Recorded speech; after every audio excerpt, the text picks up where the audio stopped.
With the U.S. presidential election now just days out, Vice President Kamala Harris and her opponent Donald Trump continued their respective campaign blitzes across battleground states on Thursday, with both candidates courting Hispanic voters in the Southwest. At Harris's first campaign stop of the day in Phoenix, Arizona, the Democrat blasted comments made by Trump a day earlier when he said, quote, "Whether the women like it or not, I've got to protect them. I'm going to protect them from migrants coming in." Did everyone hear what he just said yesterday? He does not believe women should have the agency and authority to make decisions about their own bodies. Reuters Ipsos polling last month found the race to be sharply divided along gender lines, with Harris leading among women by 12 percentage points. After a stop in Reno, Nevada, Harris closed the day with a rally in Las Vegas, where she courted Hispanic voters with the help of Latino celebrities, including pop star Jennifer Lopez. Lopez condemned Trump's recent rally in New York, where a comedian made racist jokes about Puerto Ricans and other minorities. I promised myself I wouldn't get emotional, but you know what? You know what? We should be emotional. We should be upset. We should be scared and outraged. We should. Our pain matters. We matter. Hispanic voters have traditionally been an area of strength for Democrats, but Trump has been gaining ground with the group. A series of Reuters Ipsos polls conducted this month showed that Trump had the support of 38% of registered Hispanic voters nationally. That's up from 32% at the same point 4 years ago. Meanwhile, Harris's share of Hispanic voters stood at 50%, compared with Democratic President Joe Biden's 54% in October 2020. At his first rally of the day in Albuquerque, New Mexico, a traditionally Democratic state, Trump argued he could win over the state's large Latino population. They all said, "Don't come." I said, "Why?" "You can't win New Mexico." I said, "Look, your votes are rigged. We can win New Mexico. We can win New Mexico." At his next stop in Henderson, Nevada, a state where Hispanics represent roughly a third of the population, Trump repeated well-worn anti-immigration talking points. The United States is now an occupied country. Can you believe I have to say that? We're an occupied country. They're coming in, and they're by the thousands. Trump wrapped his Thursday with a final stop in Glendale, Arizona, where he sat down for a live interview with former Fox News star Tucker Carlson. Opinion polls now show a historically close race between Harris and Trump, with the outcome of Tuesday's contest likely to be decided in 7 battleground states, including Nevada and Arizona. I was born here, and we are Americans. I am a mother. I am a sister. I am an actor and an entertainer, and I like Hollywood endings. I like when the good guy, or in this case, the good girl wins. And with an understanding of our past and a faith in our future, I will be casting my ballot for Kamala Harris for President of the United States proudly. Our pain matters. We matter. You matter. Your voice and your vote matters. And look, don't be afraid to make people around you uncomfortable. Invite people around you to be the change, to go out there and vote. Nobody likes having tough conversations or talking about politics, but trust me, I've been in some of these rooms. I see the way power works in this country. They love it when you do nothing.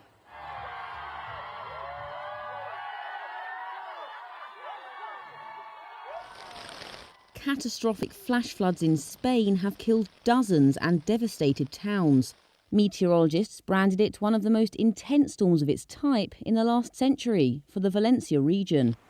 It was caused by a destructive weather system known in Spain as DANA. It's a phenomenon that occurs when cold air blows over warm Mediterranean waters. Hotter air then rises quickly and powerful dense rain clouds are formed. These clouds can stay over an area for hours, increasing the potential for destruction.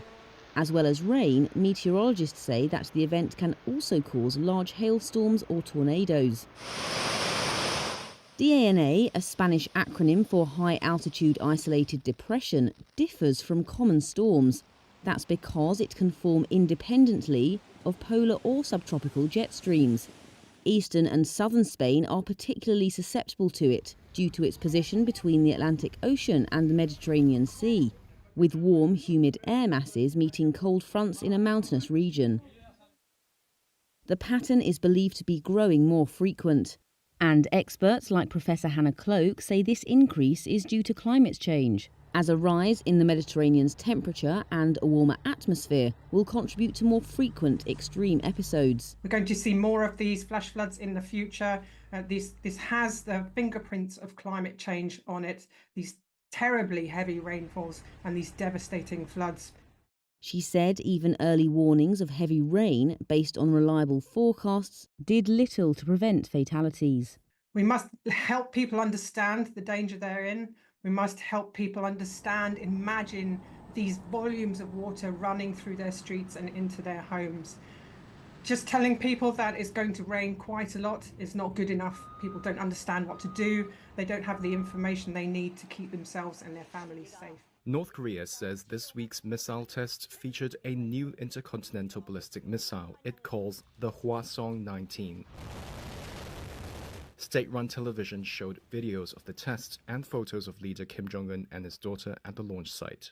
Pyongyang lauded it as the world's strongest strategic missile and said it demonstrated the country's military muscle. South Korea warned after the test that North Korea could receive missile technology from Russia as a reward for its help in Russia's war with Ukraine. The Pentagon says it's still assessing the missile launch and didn't yet see any sign of Russian involvement. The Hwasong-19 appears to have the range to strike nearly anywhere in the United States, though questions remain about whether the North has mastered guidance technology and other challenges. Washington and its allies criticized Pyongyang's actions, which came just days before the pivotal U.S. presidential election. Secretary of State Antony Blinken denounced the launch in a press conference Thursday. One of the things that we emphasized today was a reaffirmation of the United States' ironclad commitment to the ROK security, and that includes through extended deterrence. That's especially important in light of the ongoing provocations coming from North Korea, including another ICBM launch just yesterday. We condemn it in the strongest terms. The latest launch of many and other provocative actions that it's taken. Flagrant violations all of multiple UN Security Council resolutions. On Thursday, US and South Korean air forces staged joint aerial drills in response to the North's missile launch. In Thursday's test, the rocket splashed down about 125 miles off an island in northern Japan. South Korean and Japanese militaries say it flew higher than any previous North Korean missile and set new records for flight times. Airplanes struggle to take off and land as Typhoon Kong-rey hits Taiwan.